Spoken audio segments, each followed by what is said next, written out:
Hi, everyone, and welcome back to your favorite podcast, the Fluid Fan Podcast. I'm your host, Angela Ruggiero, the CEO and co-founder of Sports Innovation Lab. I myself was a four-time Olympian, obsessed with innovation, obsessed with getting better.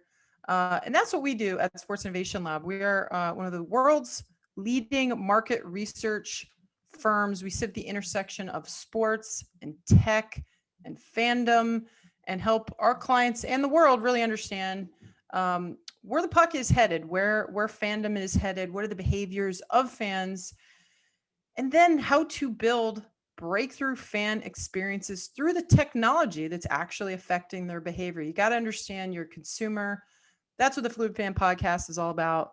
Understanding that fan, that consumer, and really what I try to do is just bring some interesting guests on to talk about the future of sports and what they see, and obviously learn about our research in the process. So glad you're here today with us. Again, our clients rely on us for research, advisory services, custom data-driven dashboards, and our invite-only leadership board program. So love what we do. Excited to help the industry navigate through COVID. Everyone's really underseeing a digital transformation, and we're really, again, helping the industry on their behalf. One last thing I'll plug before I dive in with my guest: the Fan Project. If you haven't seen it, we're going to be wrapping up this amazing initiative soon. We are building with data the business case for women's sports, really helping the industry understand how to do women's sports differently, how to commercialize women's sports, what the business case and opportunity is. So if you're interested in learning more about that or actually participating, would love for you to go on to thefanproject.co, thefanproject.co, visit our website, sportsilab.com, check it out, help us out. We're trying to change the world and would love your support. So today I'm joined by a good friend of ours. You'll love his accent, Jason Griffiths, the Vice President of Partnerships at the Los Angeles Rams. Jason and I have been working together for quite some time through our leadership board program. He's got a great job over at the Rams. So today you're going to hear from him, who oversees partnerships. He'll talk about Pepsi and that activation. He's going to give you a window into SoFi, which, if you don't know this venue and you're listening to this podcast, please Google it. It's freaking amazing. It's the most innovative venue in the world. Again, eye of the beholder, but I just think it's phenomenal. They actually had their first season without fans, but he'll give a window into that project, as well as the Hollywood Park district that it sits in, which, again, we talk a lot on this podcast about not just building a smart venue, but a smart district. And again, the 24/7, 365 entertainment destination. That's what they've done with the Rams and that ownership group. So of course, Jason will talk about that. A couple cool activations you're going to love, specifically around the Draft House activation. If you watch the draft, you know what I mean. It was freaking hysterical. So without further delay, I am super pleased to welcome Jason Griffiths, the Vice President of Partnerships for the Los Angeles Rams, to the Fluid Fan Podcast. Welcome back to the Fluid Fan Podcast. Very excited for my next guest. You've heard a little bit about Jason Griffiths, the VP of Partnerships at the LA Rams. Jason, we're going to get down to business. Thanks for being on the show. Thank you for having me. I'm excited.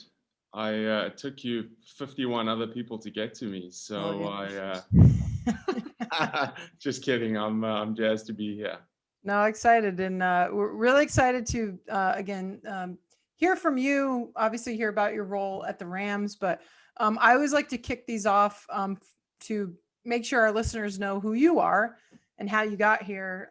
I think in your case is really interesting because you have such a technology background, and here you are in the sports arena, and increasingly we're seeing this lateral type of movement in sports where more hires are being made from the technology sector into sports, as this show talks about, our company talks about technology is changing fandom. It's changing the whole business of sports. So can you walk us through a little bit about, again, your background before you got to the Rams, and then how that naturally extended into the role you have there in the as VP of partnerships? Yeah, absolutely. So as you alluded to, I'd spent the large part of my career in tech, and that was everything from kind of infrastructure as a service to software sales. But the core component around all of it was ultimately building sales teams. So that is my strength. I don't have a computer science degree. It's heavily focused on revenue side of the house. And, I got very fortunate to meet some of the leadership at the Rams, and what you could call relatively late in my career, looked to make a pivot, and was fortunate in the sense on two fronts, right? If you look at SoFi Stadium today, everything is just heavily, heavily driven from a technology perspective. And then two, I think the Rams as a leadership group were also looking, to find a leader that, hadn't spent 25 years in sports, had the opportunity to think about things a little differently, and obviously throw a little bit of luck in there. Spending some time with those guys and understanding, their vision. And we had a relatively small sales arm here as well. When they moved from St. Louis, not everybody came. So it was a few folks. We thankfully had a great partnership with Legends, but really needed someone to help kind of come in and, create a plan from the bottom up, create a sales team, a strategy team, and all those pieces. So interviewed for way too long, and I think after about 6 months they said yes, and just hit my third season with the Rams right now. Well, congrats on that birthday. I know we'll dive in. You haven't had a lot of people show up to your birthday party because of COVID, but we're getting there, right? There's a little light at the end of the tunnel. But before we dive into that, I want to set the stage for really what you're selling. I mean, SoFi Stadium is like, if you don't know what it is, please Google it. Please listen to this podcast. $4.9 billion, I think, is the cost. Most expensive stadium. It was something that, quite frankly, landed in our laps when I was the chief strategy officer of the LA Olympic bid. And we were trying to carve out what are the assets we have in LA? What are the things we can do to, promote and build the games of the future? And, SoFi Stadium is literally the stadium of the future.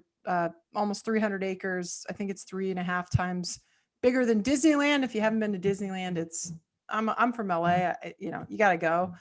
Tell us about SoFi Stadium. Just again, it's the asset, the thing that I know is such a big piece of what you do, Jason. And again, maybe how you take a perspective from your prior career again, and really, the opportunity, I guess, that you saw coming in with the Rams. Yeah, so even beyond SoFi Stadium, which you alluded to, it's really SoFi Stadium at Hollywood Park, right? So that's 298 acres, which are going to all encompass, once this is built, and granted COVID has pushed things back a little bit.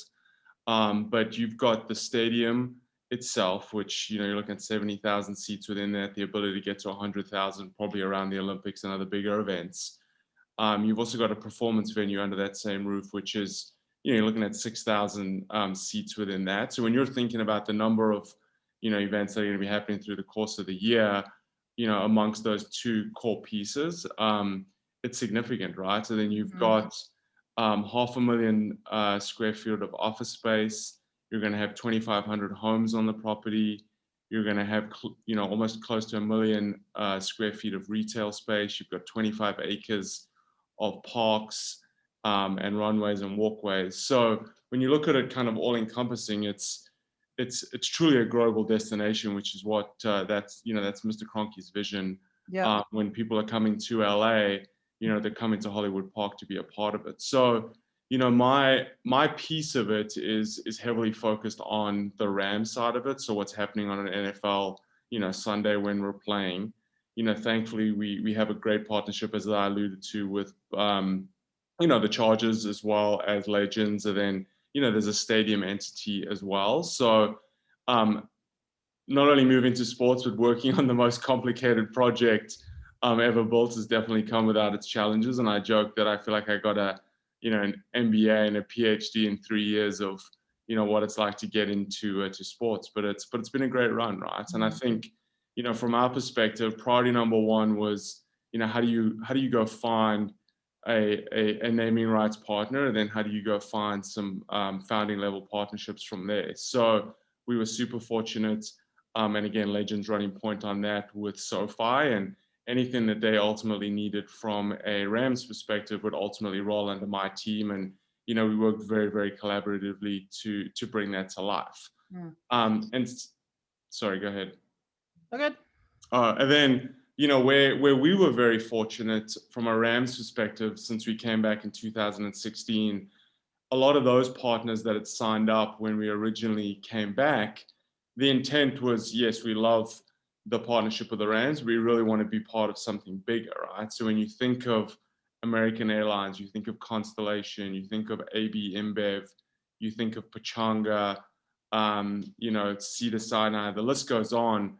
All those partners that signed up in 2016 all became founding level partners at the stadium. So, major kudos to the sales and activation team. They were able to, really build powerful partnerships that stood the test of time in the Coliseum, which was, not without its challenges. And then to move into what is, literally the most technology advanced stadium, ever built, has been solid. So yeah. No, I remember when we got the games in LA, when we were awarded them officially, we did the lighting ceremony at the Coliseum, and I remember it was like, oh, this is temporary. There's an NFL football game being played there, and you're like, it looks like, no offense, a college game or a youth game, just the size and the the infrastructure can't even compare.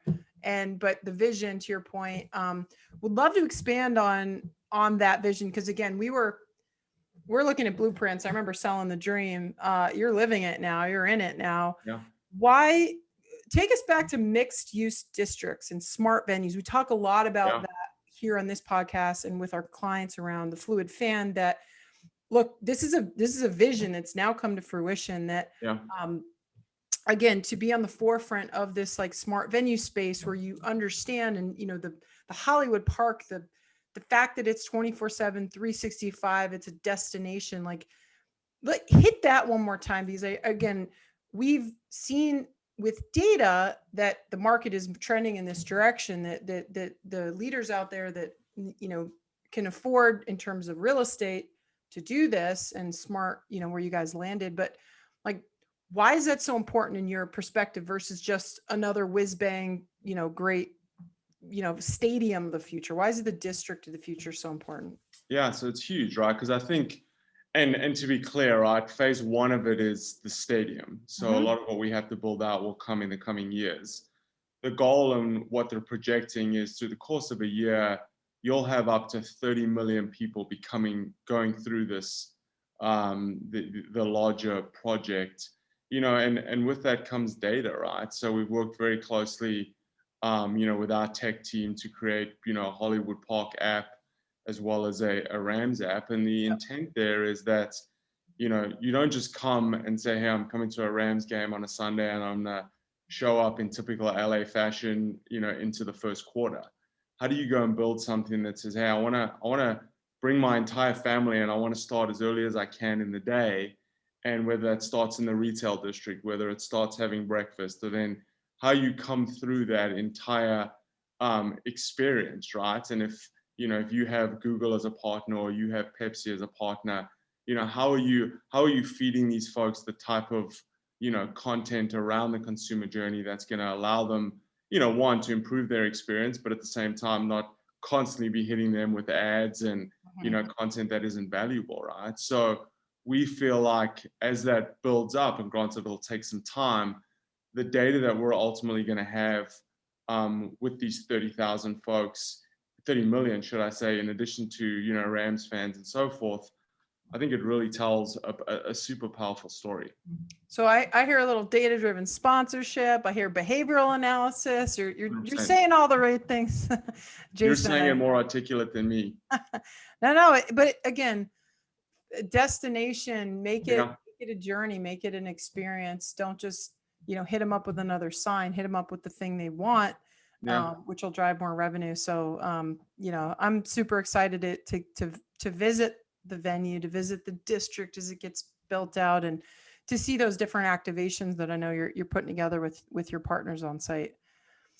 Absolutely. Yeah. And then you throw COVID in the mix. I think No big deal. it shakes it all up. But I think we've had to get creative. But it's been Yeah, good. tell me about a little bit about that. How has COVID affected partnerships? What are some of the, again, different innovative solutions you've had to work out? What's been the temperament, and how have you guys responded to it? Yeah, and I think it hasn't been without challenges, that's for sure. But it's really shown our team how nimble we are. How we've been willing to work with partners. With the traditional, whether it's, hey, I want signage, I want whatever's in the stadium, and I care about butts in seats. Yeah. Like, we've had to shift from that, right? And I think a really good example, and one that we're super proud of, is when you think about the activation that we did with Pepsi. They came on board, and they were a partner with us at the Coliseum, but a very different experience at Hollywood Park. And they were like, hey, we want to be able to showcase the building. We care deeply about culture and entertainment in LA and across the board. So we partnered with them and J-Rock, which you may or may not seen, where we did this intimate behind the scenes concerts in SoFi, where there wasn't a single fan, right? And it was through the journey of, yes, he was playing and singing. We were going into different parts of the building. We had Pepsi branding throughout the building, and ultimately we had our fans to be able to watch that, at home, and be able to experience SoFi Stadium, as if they were sitting in their seats. And it took a lot of work, and we had to get super creative, but it gave us an opportunity to showcase the building, show a true partnership with what we were doing with the Pepsi, and also give fans insight into what was coming in the coming months post COVID. Yeah, I'm really excited about, again, I think COVID's been such a horrible thing, but mixed blessing for the most industries, but sports in particular, because you have to get nimble and accelerate some of these conversations. I'll keep referencing LA, because I was strategy officer. We thought about this, and for the record, you guys are going to be hosting the closing ceremonies. So 70,000 feet, and we always talk about, okay, if you have this dual opening ceremony at the Coliseum, closing at SoFi, how do you bring those communities together, both virtually and physically? Yeah. And the fact that you're already, again, investing and thinking about how do you bring that experience into the home, more intimately into the home of fans, again, which will unlock, again, global fans, not just, in this case, the Olympics, but your case, the Rams. I mean, you have, I think it's the largest video board in the world. You've been called the stadium of the future. Yeah. Cisco's got you hooked up with, state-of-the-art Wi-Fi. I mean, you're doing a lot of really interesting things. Is there any particular piece of technology that you want to make sure, whether you can visit in person or you're going to be watching at home, that someone that's listening to this podcast shouldn't miss? The video board is like nothing anyone can ever experience in their lives. Like, it is literally spectacular. So, what you wouldn't have seen anywhere else. It's obviously a double-sided video board. So you walk in at the 6th level and you're looking at the outside, and then as you go deeper down, you start to actually see the inside, right? So there's 70,000 square feet of a digital landscape, which literally just comes to life on game day. And what was crazy, during the season, granted we couldn't have fans, but I had a working function on game day. I would be there, and there were no fans. And the second this thing came to life, literally mind-blowing. And the beauty of it is the way the stadium's built, no matter where you are, like if you're sitting on the field or you're at the very, very top, the view and the technology is just so unreal that you'll be mind blown in terms of what we were able to build with Samsung on that front. So do you look up? Do you look down? I'm when they're so good that you don't want to look down. it's clear on the No, exactly. Exactly. It's a good problem to have. Like, do I want to look up or actually do I want to look down, and different perspective. That's funny. So we talk, I'm sure you're a leadership board member, you're very familiar with our team innovation index, where we've looked at technology alignment, again, as a reminder for our listeners, aligned to fluid fan behaviors.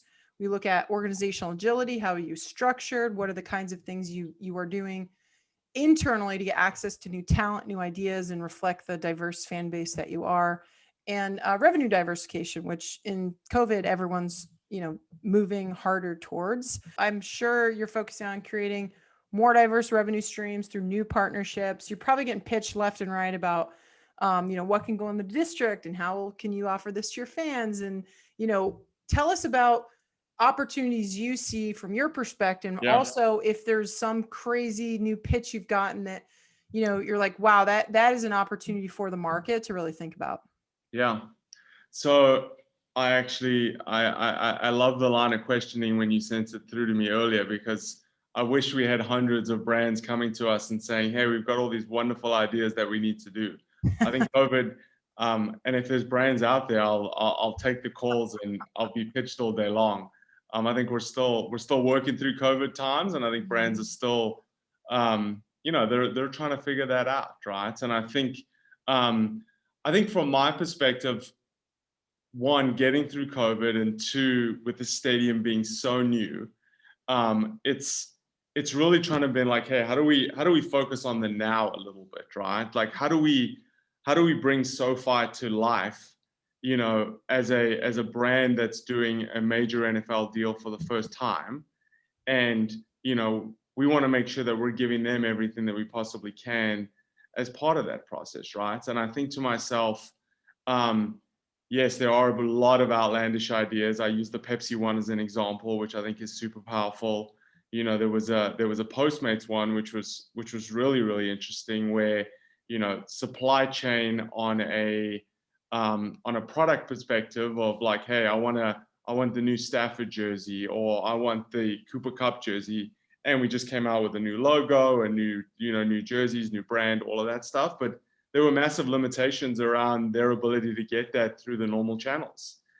So we said, hey, we're gonna work with Postmates. We have a bunch of inventory that would have been used for the stores, but no one can come to the stadium to actually buy it. Mm-hmm. So we partnered with Postmates to go and say, hey, well, listen, in addition to you buying food, to watch the Rams on a Sunday, like, you can actually buy merch through that platform as well. And, we work very closely with them, and it was like, hey, I'm going to buy this and I'm going to buy a jersey. And it helped drive sales. It was, something new for Postmates as well that they'd never done. And, that historically kind of sat within, food delivery. And now they're looking at how they go and, build that out with multiple other organizations within sports. So, many other creative ideas, but those are a couple that like ultimately come to mind.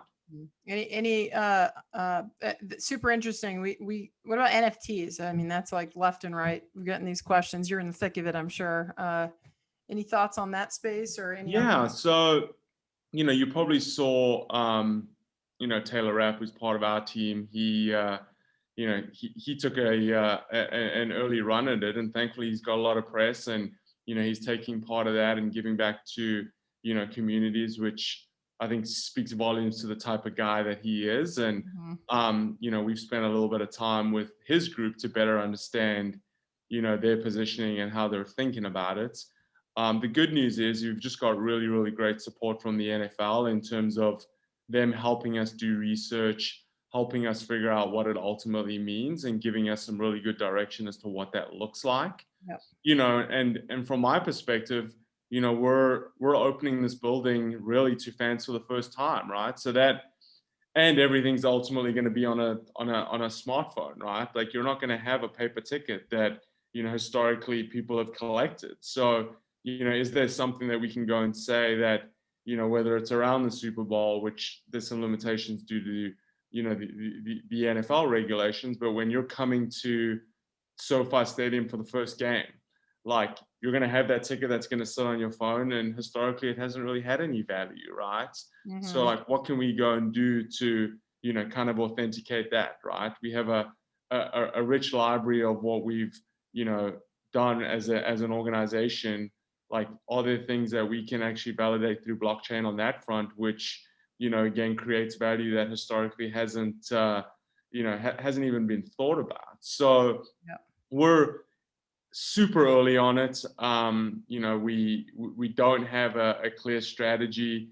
Actually scheduled some time with Abe to kind of talk through, his grand plan, because obviously he's super knowledgeable about it. And, that's why I love about working with you guys, to be able to pick up the phone and, hey, we're seeing something here. You guys are cutting edge. You already know this. Like, give us some insights as to how we should be thinking about it. Yeah, no, I appreciate that. Yeah, our data actually predicted Dapper Labs. Panini's been in the space, and we've been promoting what they're doing. I mean, it's great that the industry's finally ready and good. And I will plug again Taylor Rapp, your player that created his own NFT, donating those proceeds to help Asian communities that were hit with violence. And so again, it's great you guys are looking further into that. All right, a recent activation of yours that definitely caught my eye, the Draft House. You had movie star Rebel Wilson, who's freaking hysterical. Tell us what that activation was like. Again, you had to be virtual. You had this house, all these people, Rebel, who's like crazy, but I loved it. How did that come together, and what's been the buzz since the draft? It's been unreal, actually. I think we came up with this vision last year, really, when the draft went virtual, right? And you had coaches, whether they were sitting at the table, sitting in the garage, sitting in their mansion, you name it. And we sat and thought to ourselves, like, this is probably going to continue. Why don't we think about ways that, we can get a little creative? We're in the right market, in the sense of, being at the beach. We felt like we could do something on that front. We really looked at, how do we go beyond it being like, hey, the draft for us is we haven't had a first round pick forever. And as a result of it, it's hard to create buzz, right? So we made the decision as to, like, hey, we're going to find something that, is ultimately going to engage our fans, get them really excited about it. We have a world-class coach and GM that fit the mold around wanting to do this. So pitched that idea to them, and, they ultimately got really excited. And, the best part about it is you've also got to find the right brand, right? And we were fortunate with Rocket Mortgage that, with the conversations that we've had with them, they've always been like, hey, bring big ideas. Like, we love it, and we want to think outside the box, and we don't want to go down the traditional path. And, Casey and his team, and we went this time last year to say, hey, this is what we're thinking. It was the perfect fit, right? And I think, you throw Rebel in there. Yes, she's from Australia, but wait. So there's you had something to do with that then, right, Jason? No. You're not from there, but quick, tell everyone where you're from, because everyone's probably wondering the accent. South Africa. There you go. So I was a little disappointed they didn't pick a South African over an Australian, but we're bringing a little international flavor to the Rams, right? You guys are global. You're a global property, right? Exactly. And then the one piece that most folks don't know about the draft is, our Rocket Mortgage Draft House specifically, is we actually rented it for a month. So we're not just doing it this weekend and disappearing. We've literally got activations through the course of all of May.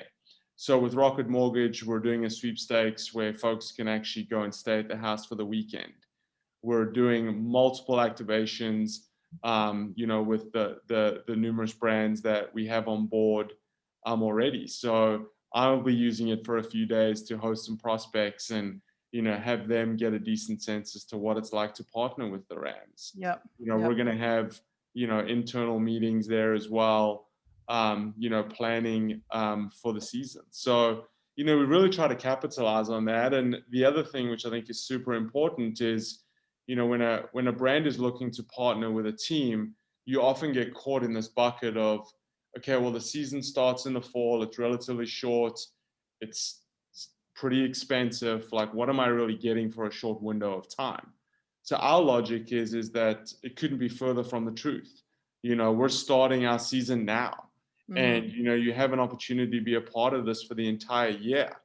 So how do you go think about all the tentpole events that, the Rams are going to be doing through the course of the year? So whether it's, combine historically, whether it's draft, whether it's OTAs, training camp, preseason, regular season, playoffs, Super Bowl, we want to be able to show brands that, hey, we're going to do some really great things through the course of the year, and we're going to try find ways to, bring your brand to life as part of that. So then you double on kind of the, the cultural events that are, either in the US, globally, or within LA, and we try and find a few marquee events to do that. And I think a brand starts to see value, that it's not just about what we have on our 10 football games a year.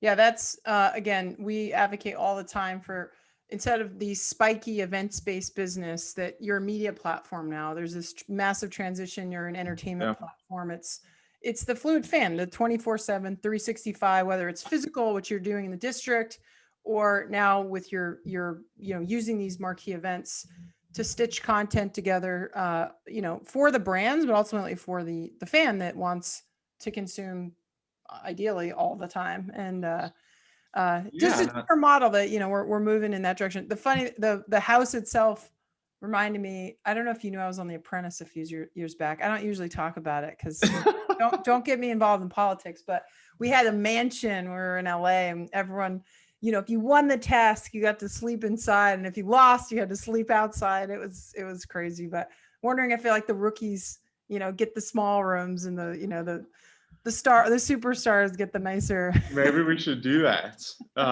We should create like the last week as to be like, hey, if you want to become a partner, you can sleep over, but if not, you're stuck on the outside. Pony up, you get more access. You get the big exactly. room. You get the jacuzzi rights. All right. And I think my last comment on that is, our players, they're always in helmets, right? And like, it's sometimes hard to get to know these guys. And I think what clearly showed very well in the video was, the stars on our football field, regular guys, and obviously a great quality squad, and wanted to be a part of this. And I think that's the type of content that fans ultimately care about. Yep. All right, Jason, you are in the thick of it. Like you said, Jason Griffiths, VP of Partnerships at the LA Rams. That's who you're listening to. Give us before you dive into the 4 questions with 4, we talk about innovation. You have the floor in terms of where's this sports partnership market headed? Any trends that stick out to you? Again, something that you or your team are really thinking through. Again, sports partnerships. How do you see this piece of the market evolving? Yeah, I think it's right now, and probably more so than ever, it's heavily driven around data and ROI, right? I think the traditional approach of, hey, I'm going to go and spend, X millions of dollars to have my logo somewhere, like it's a thing of the past, right? I think it's still part of the package, but now like it's truly value, right? It's like, hey, what are you going to do to, help grow my brand, create, stronger brand awareness? How are you going to drive conversions and sales? And, for us, we've had to spend a lot of time, on the back end with, a lot of our data providers that say, whether that's, Nielsen, whether it's Gum, whether it's Zoom, like the list goes on, right? And we've spent a lot of time, and effort to find the right partners to ensure that if we're going to bring these guys on board at the end of the year, or on a monthly basis, on a weekly basis, depending on what the brand wants,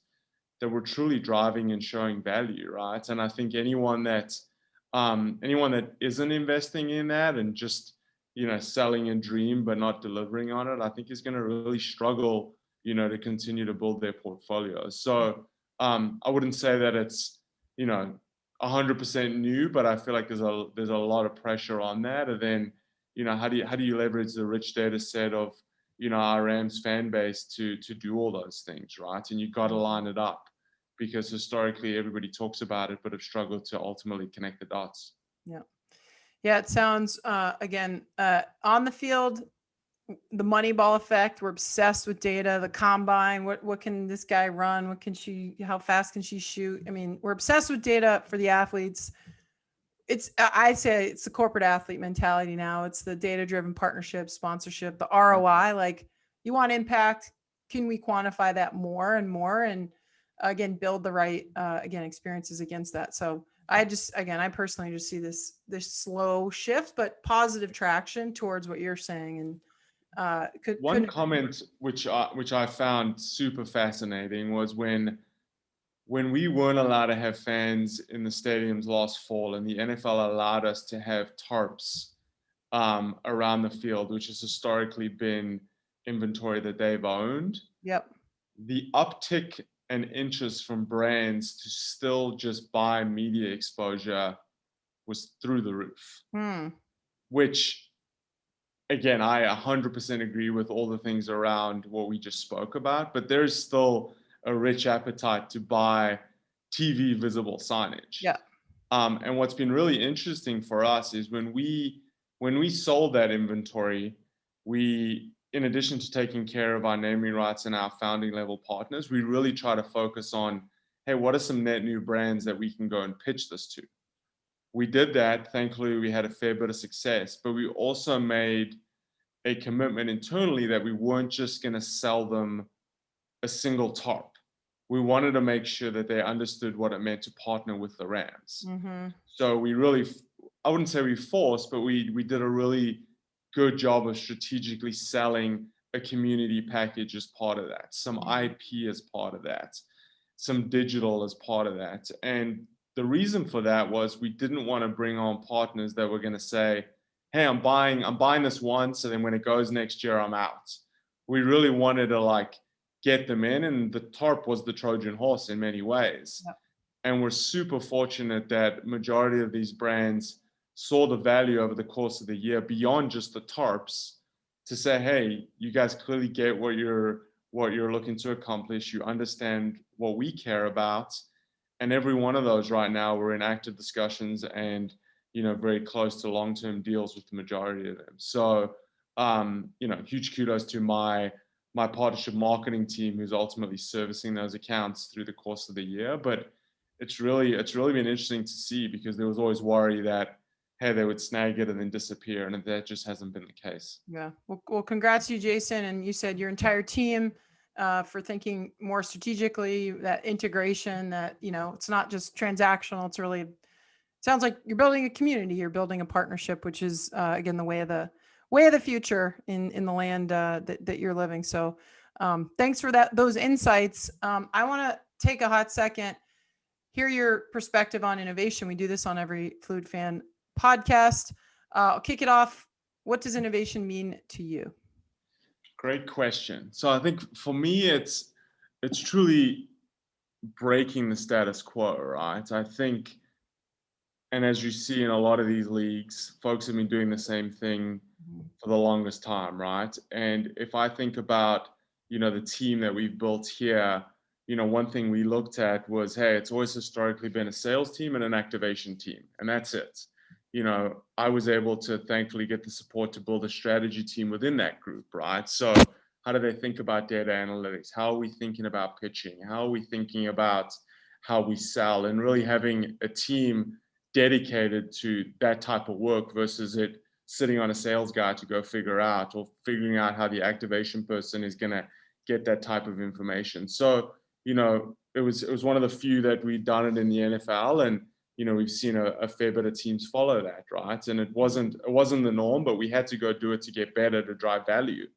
You spoke about the Rocket Mortgage Draft House, right? Like, everyone else is sitting in their practice facility or sitting at home, and we just refuse to do that, right? We're in the perfect environment to get creative and think outside the box. And, we're often challenged by, our team president to continue to do that. And, some things work better than others, but thankfully we've had a fair bit of success. So, if we're sitting here and doing the same thing over and over, I think we're going to struggle, because LA is just a massively competitive market, and there's 2 professional sports teams in every single league out here, so it makes it hard.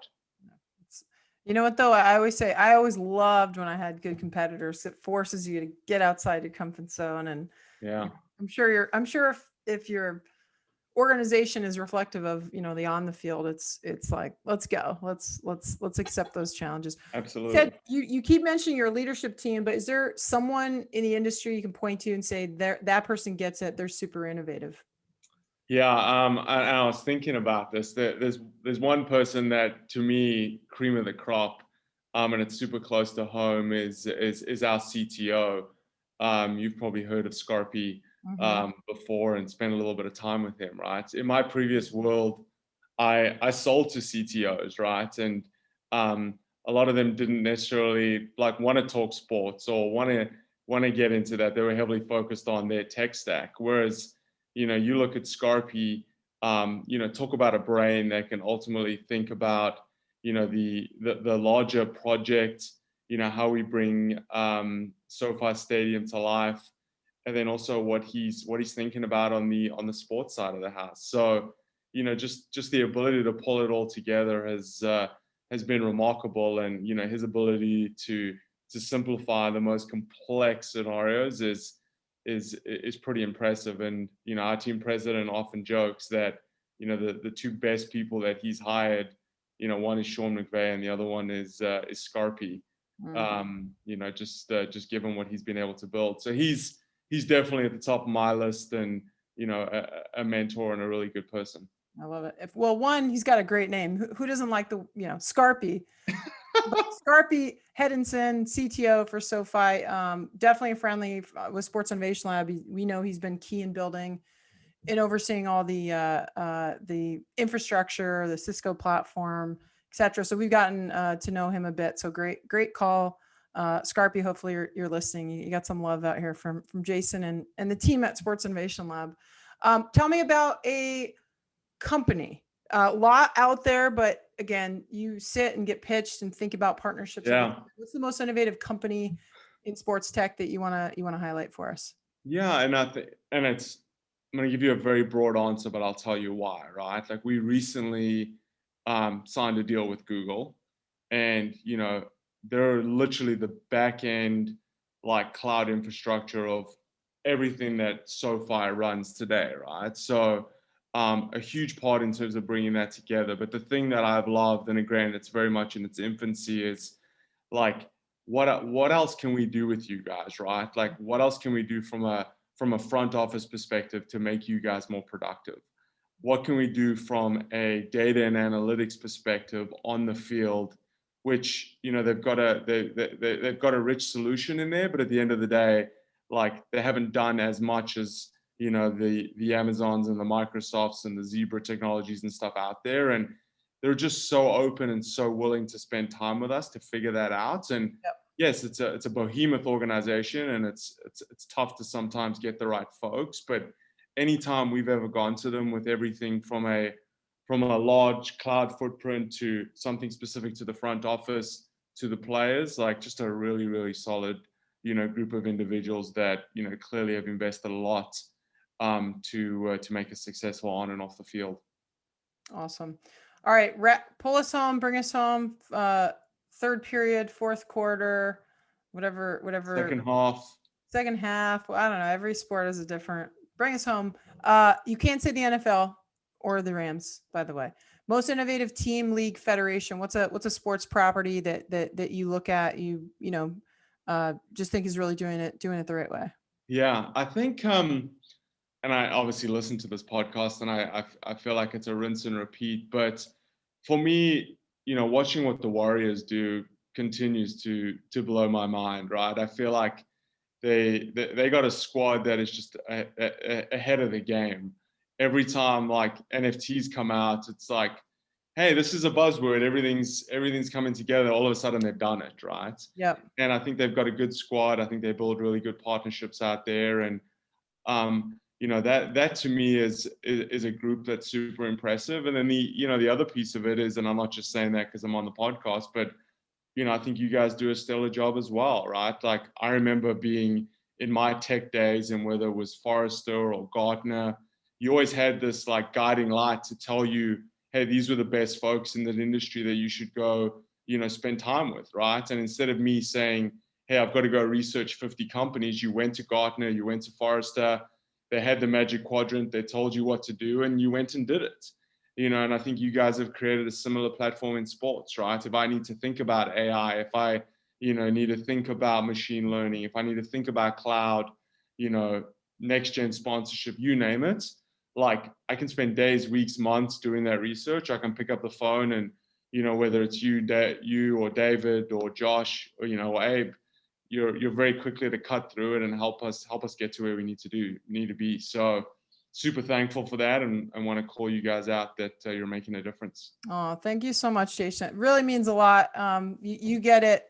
You came from the tech space, so it's been a pleasure working with you. And you're right. That's why I started this company, was how do you cut through it, get to that short list, have a Gartner Forrester type of support so that you can focus on your, the real challenges as opposed to just vetting and trying to understand. So I really appreciate that call out, and thank you for all your time.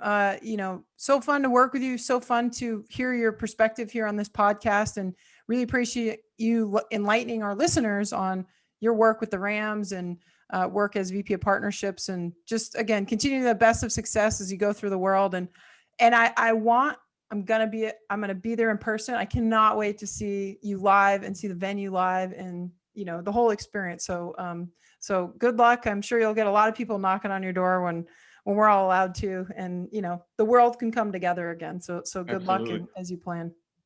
The feeling's mutual. I appreciate all that you guys have done for us, and we look forward to having you out at SoFi Stadium for a Rams game in the fall. So thanks again to Jason Griffiths. You heard him, the Vice President of Partnerships for the LA Rams. Really appreciate your time talking SoFi, your world, the partnership world, again, how data and activations are transforming, giving our listeners insights into your world. Again, nice work with the Draft House. I cannot wait to be at SoFi, hopefully this year at the Super Bowl. Can't wait for you, Jason, and the entire Rams to host that amazing event and show off all the hard work that you've put in. The world will be watching for sure, and I'm sure will be a nice preview to the 2028 Olympics. Again, I got to give a little shout out there. Will be the site for the closing ceremony. So amazing venue, amazing vision, and couldn't be more excited, Jason, to have you on this podcast sharing what you're up to make that organization again move into the future of sport. Want to finish by thanking my producer, Jack Barlow. He rocks, and my entire team at Sports Innovation Lab. They are on top of it. If you haven't worked with us, you should, because we got a great team. Use data, but use our amazing team to support our clients. So I'd love for you to get in touch with us. Keep listening, though. Thank you for tuning in.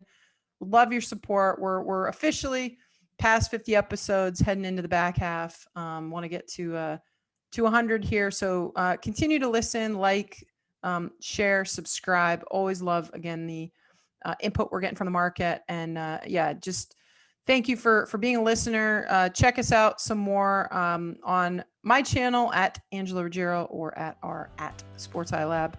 I will see you on the next one.